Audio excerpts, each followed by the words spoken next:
राधे राधे, जय श्री कृष्णा। श्री राधा रानी की कृपा से हम कली अवतार श्री राधा कृष्ण मिलत तनु श्री कृष्ण चैतन्य महाप्रभु जी के अति पावन चरित्र को श्रवण पान कर रहे थे।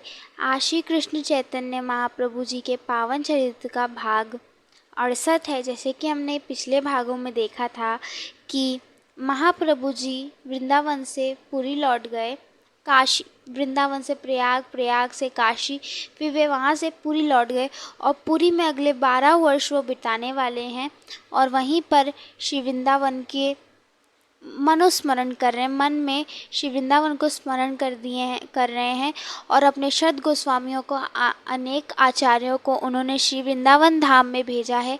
वहाँ पर नए नए स्थलों को प्रकट करने के लिए, वहाँ पर नए नए रचनाओं को प्रकट करने के लिए, ठाकुर जी को प्रकट करने के लिए वहाँ पर अपने आचार्य गणों को भेजा है।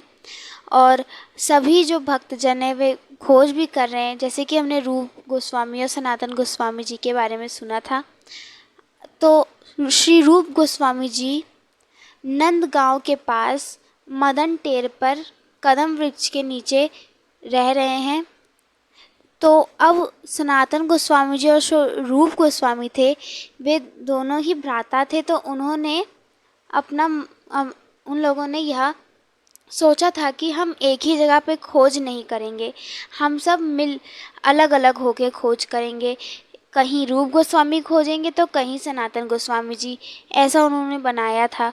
तो वहीं पर कदम टेर के नीचे रूप गोस्वामी बैठे थे। तो अब सनातन गोस्वामी जी कई दिनों बाद उनके बड़े भ्राता आ रहे थे और सनातन गोस्वामी जी कभी 10 दिनों में भिक्षा मांगा करते थे। जैसे कि हमने सुना था, कभी 8-10 दिनों में वह भिक्षा मांगा करते थे। तो रूप गोस्वामी को लगा अब मेरे बड़े भ्राता आ रहे हैं, इनको मुझे कुछ खिलाना चाहिए। तो वे सोचे बड़े दिनों बाद मेरे बड़े भ्राता आ रहे हैं, तो मैं क्या करता हूँ, मैं आज खीर पकाता हूँ। अगर मेरे भ्राता प्रसादी की खीर पाएंगे तो वो खुश भी हो जाएंगे। कई बस वही मथुरा से एक बार जाते हैं, वहाँ से भिक्षा लेकर आते हैं, बड़ा कष्ट होता है मुझे। आज मैं उनको खीर खिलाकर तृप्त भी कर दूंगा। तो यह सोचकर रूप गोस्वामी सोचे कि खीर बनाए, परंतु क्या, ना रूप गोस्वामी सोचे कि ना उनके यहाँ दूध है, न चावल है, न मीठे के लिए भूरा है, न इलायची, न केसर। अब खीर कैसे बनाए? यह सोच ही रहे थे कि श्री जी इतनी दयालु, इतनी दयालु, एक बालिका का वेश धरी। तो रूप गोस्वामी क्या देख रहे हैं, सामने से देख रहे हैं, वो बैठे हुए हैं कदम पेड़ के नीचे, देख रहे हैं कि सामने से एक नव किशोर बालिका 11 वर्ष या 12 वर्ष की होगी, वह सामने एकदम गोरे गोरे उसके चरण हैं, काली सी उसकी लंबी सी चोटी है, वह सामने से आ रही है और बड़ी सुंदर उसके मुख पे लालिमा है, उसने घाघरा पहना है। ये सब देख रहे हैं और उन्हीं के सामने आ रही है और सामान ली हुई है और रूप गोस्वामी जी से आकर कहती है कि ओ बाबा, मेरी माँ भेजी है मोकू, कह रही हैं कि वहाँ बाबा बैठा है, जाकर उसको यह सामान दे दे। और सुनो, तुम इतना भूखे मत रहा करो, तुम्हारा भूखा रहना मेरी श्री जी को पसंद नहीं है, तुम इतने भूखे रहते हो, मेरी श्री जी खुश नहीं रहती हैं। तो बाबा कहे अच्छा।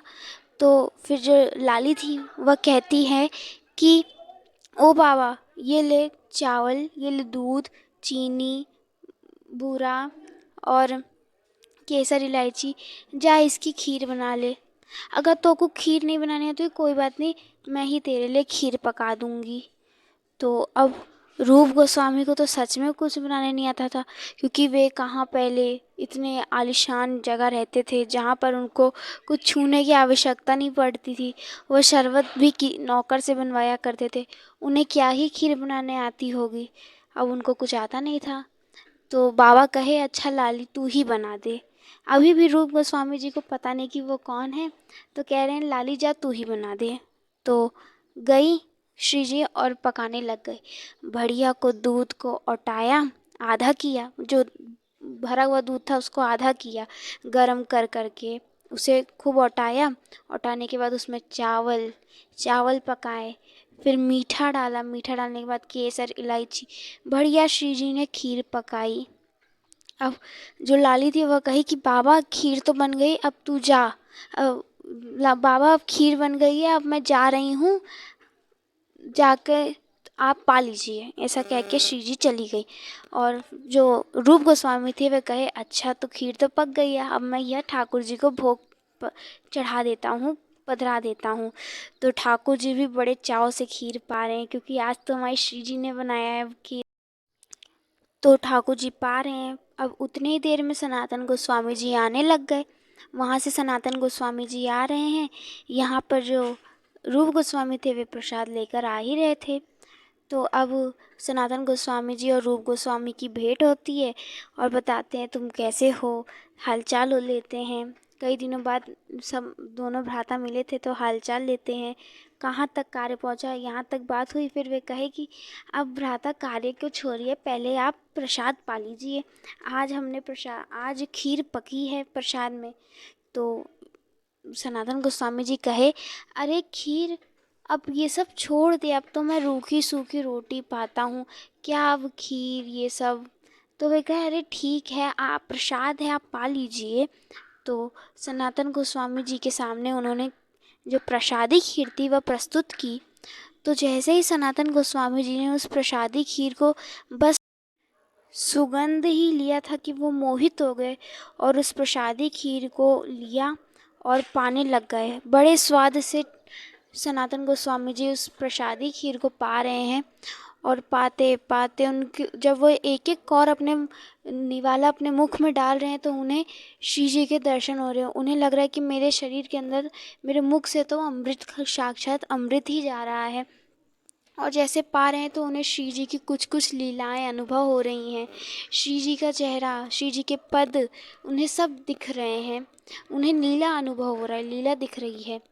तो जब पा लिए खीर और फिर नेत्रों से अश्रु भी बह रहे हैं और फिर रूप गोस्वामी जी से पूछ रहे हैं अरे रूप, ये रूप भैया तुमने ये कहाँ से खीर पकाई, तुमने यह सामग्री कहाँ से पाई, इतनी स्वादिष्ट खीर, इतनी इतनी स्वादिष्ट कैसे पकाई तुमने। तब रूप गोस्वामी कहे अरे नहीं, ये मैंने नहीं पकाई भ्राता, यह तो एक लाली आई थी ब्रज से। और लाली कहे, उसकी माँ बोली थी कि वो बाबा को खीर पकवा के खिलवा दो। तो वो आई, खुद से खीर बनाई, अपना सामग्री लेकर आई थी, खीर पकाई और खीर पकाने के बाद मुझे देकर चली गई। तब जो सनातन गोस्वामी थे वे कहे अरे वो कोई 11-12 वर्ष की लाली नहीं, वो साक्षात हमारी प्यारी जू थी, वो हमारी साक्षात श्री जी थी, जो तुझ पर इतनी जल्दी कृपा कर गई, तुझ पे रीझ गई। और आज की बात, तू ऐसी इच्छा मत करना कि तू खीर बनाने के लिए सोचे। अरे हमारे श्री जी, हम उनसे कार्य कराएंगे कि हम उनके लिए सेवा करेंगे, हम उनसे सेवा लेंगे कि वो हमारी सेवा करेंगे। सनातन गोस्वामी जी कहने लग गए रूप गोस्वामी से। रूप गोस्वामी जी यह बात सुनकर कहे यह मेरे विचार में क्यों नहीं आया, यह आपके विचार में कैसे आ गया। फिर श्री जी की इतनी कृपा हुई कि उन दोनों भाई के सपनों में आने लग गया कि श्री जी उन पर कृपा कर रही हैं। और श्री जी कह रही हैं उन दोनों से कि तुम इतना दिन भर राधा राधा जपते हो, मेरे नाम को बुलाते हो, इतने प्रेम से मेरे लिए सब कार्य कर रहे हो, वृंदावन की खोज कर रहे हो, ग्रंथ को लिख रहे हो, क्या मेरा इतना भी नहीं कि मैं तुम पर खीर बना जाऊं, तुम लोगों के लिए कुछ कर जाऊं, क्या मेरा अधिकार नहीं मैं ये कर जाऊं। यह सब बातें सुनकर तो रूप गोस्वामी जी, सनातन गोस्वामी जी बली जा रहे हैं, बलिहार होते जा रहे हैं। श्री जी की इतनी करुणा पर, श्री जी की इतनी दयालुता पे, मृदालुता पे जो सनातन गोस्वामी, रूप गोस्वामी जी, वो तो बलिहार होते जा रहे हैं कि हमारी करुणामयी सरकार कितनी करुणा से भरी हुई है, दयालु से भरी हुई है। अब वहाँ से वे मूर्छा टूटी। फिर आगे का कार्य सनातन गोस्वामी जी, रूप गोस्वामी जी बात करने लग गए। फिर पूछा कि सनातन गोस्वामी जी ने रूप गोस्वामी जी से कि क्या कौन सा ग्रंथ लिख रहे हो। तब उन्होंने ग्रंथ का नाम बताया और फिर उसका एक श्लोक दिखाया। तो जब सनातन गोस्वामी जी ने वह श्लोक पढ़ा तो उसमें लिखा था कि मैं उन नव किशोर किशोरी को प्रणाम करता हूँ जिनकी जो चोटी है वह सांप के भांति उड़ती है। जब श्री जी चलती हैं तो जो उनकी चोटी है वह सांप की भांति उड़ती है, रेंगती है, और मणि उनके सिर पे जो है, मैं उन नव किशोरी को प्रणाम करता हूँ। अब जब सनातन गोस्वामी जी ने यह उपमा सुनी उनकी चोटी की नागिन से, तो तब सनातन गोस्वामी जी को हृदय में कष्ट हुआ। वे कहे रूप गोस्वामी जी से कि देखो रूप भैया, ये जो तुम कहे हो यह सही नहीं है। हमारे श्री जी तो ईश्वर हैं, वो उनकी चोटी कैसे नागिन की तरह हो सकती है? इसको तुम मिटा दो, ठीक है। तो रूप गोस्वामी ने उनकी बड़े भ्राता कह रहे हैं, उन्होंने बात मानी कि हाँ भैया मैं ऐसा ही करूँगा, इसकी जगह दूसरा कुछ लिख दूँगा, तो दूसरी बात लिख दूँगा। तो तब सनातन गोस्वामी जी वहाँ से चले गए। और अब सनातन गोस्वामी जी आगे चले जा रहे हैं, कीर्तन किए जा रहे हैं, आगे चल रहे हैं, तो वहाँ पे उन्हें मार्गी में एक बाग दिखाई देता है। बाग में बहुत सुंदर सुंदर फूल उगे थे, हरी हरी घास। वहाँ पर एक झूला था बड़ा सा, उस झूले पे एक नव किशोरी बालिका बैठी हुई है, और जिसके अगल बगल खूब सारी सखियाँ उसे घेरी हुई है, और जो सखियाँ उसे झुला रही हैं। और जब वह उस बालिका को देखते हैं पीछे से, तो जब उन्होंने उस बालिका की पीठ को देखा तो देखते हैं कि वो बालिका जब झूला झूल रही है तो उसके पीठ पर एक नागिन चल रही है। तो यह बात को देखकर सनातन जी दौड़े दौड़े गए, और जैसे ही वह दौड़ के देखे तो वह कोई नागिन नहीं थी, वो तो उस बालिका की चोटी थी। और जैसे ही वह आगे घूम के देखना चाहा कि कौन है, तो जो झूला था, जो बाग था, जो सखियाँ थी, सब वहाँ से गायब हो गई। और तब सनातन गोस्वामी जी यह सब देखकर वहीं पे गिर गए और समझ गए ये कोई और नहीं, ये मेरी ही स्वामिनी थी, ये मेरी ही श्री राधा रानी थी, जो मुझे बताने आई थी, मुझे समझाने आई थी। वे समझ गए कि मुझे श्री जी क्या समझाने आई हैं। और तब वे वहाँ से उल्टे ही चले और फिर रूप गोस्वामी जी के पास पहुँचे और कहा कि भ्राता, तुमने वह श्लोक मिटाया तो नहीं, हटाया तो नहीं, सही तो नहीं कर दिया? तो वे कहे अरे कर दूंगा भ्राता, चिंता मत होइए, मैं कर दूंगा। तो वे कहे अरे उसे हटाना मत, वो सही है, एकदम सही है, मुझे समझ में आ गया, एकदम सही व्याख्या की है तुमने, अच्छी उपमा दी है। फिर वहाँ से सनातन गोस्वामी जी को पता चल गया कि श्री जी ने रूप गोस्वामी पर बहुत बहुत ज़्यादा कृपा की है। और क्या कहते हैं सनातन गोस्वामी रूप गोस्वामी से कि तुझ पर तो श्री जी ने इतनी कृपा की पहले तुझसे ही महाप्रभु जी मिल गए प्रयाग में, मुझसे बाद में काशी में मिले, और तुझे ही पहले श्री जी ने दर्शन दिया, खीर बनाने आई, और तेरे ही अंदर श्री जी ने अपने सारे ज्ञान को दिया कि उनकी चोटी सब तुझे श्री जी ने दिया, तुझ पर पहले कृपा की, मुझ पर पहले, तो कितना भाग्यशाली है। फिर सनातन गोस्वामी जी और रूप गोस्वामी जी वहाँ पे भेंट करते हैं, और फिर सनातन गोस्वामी जी आ जाते हैं, और ऐसे वह जीवन भर करते हैं, चलते रहते हैं, और लीला हर कार्य करते हैं। अब जो सनातन गोस्वामी जी हैं वे बहुत दूर रहा करते थे गिरिराज पर्वत से, परंतु उनका एक नियम था कि चाहे उनकी तबीयत ठीक हो या ना ठीक हो, वे प्रतिदिन गिरिराज जी का परिक्रमा किया करते थे। तो अब उनकी आयु थी 90 वर्ष की, और वह उतने दूर से आया करते थे और यहाँ पर गिरिराज पर्वत का परिक्रमा दिया करते थे। 90 वर्ष की आयु और वे परिक्रमा करते हैं, और गिरिराज पर्वत की कितनी बड़ी परिक्रमा है, तो देते थे।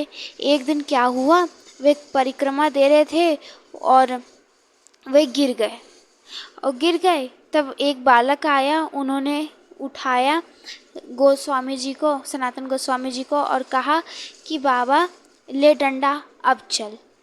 तो फिर वहाँ से वे चलने लग गए। ऐसा कुछ दिन बाद फिर हुआ, फिर एक बालक आया, वो फिर से वही बालक आया, फिर उन्होंने उठाया, फिर ऐसे दिन बीतते गए, फिर एक दिन गिर गए। तो अब जो बालक आया वह कहा कि अरे बाबा, तू रोज़ गिर जाता है, मैं तुझको रोज़ उठाता हूँ, अब तू मत आया करना, तू इतना बूढ़ा हो गया है, तू अगर आता है तो बाबा गिर जाता है और मुझे अपनी आधी नींद खोलकर तुझे उठाने आना पड़ता है, तू क्यों परिक्रमा देता है। तो जो बाबा थे, जो सनातन गोस्वामी जी कहे, अरे ये तो मेरा नियम है, तो मुझे करना ही पड़ेगा, मैं तो इसे करूँगा, मुझे चाहे मेरे प्राण ही निकल जाए, मुझे ये नियम करने होंगे। तब जो बालक था वह कहता है कि ना बाबा, तू मत आया कर। तो वो कहे नहीं, मैं तो आऊँगा, क्योंकि ये तो मेरा नियम है, तो मैं प्रतिदिन करूँगा।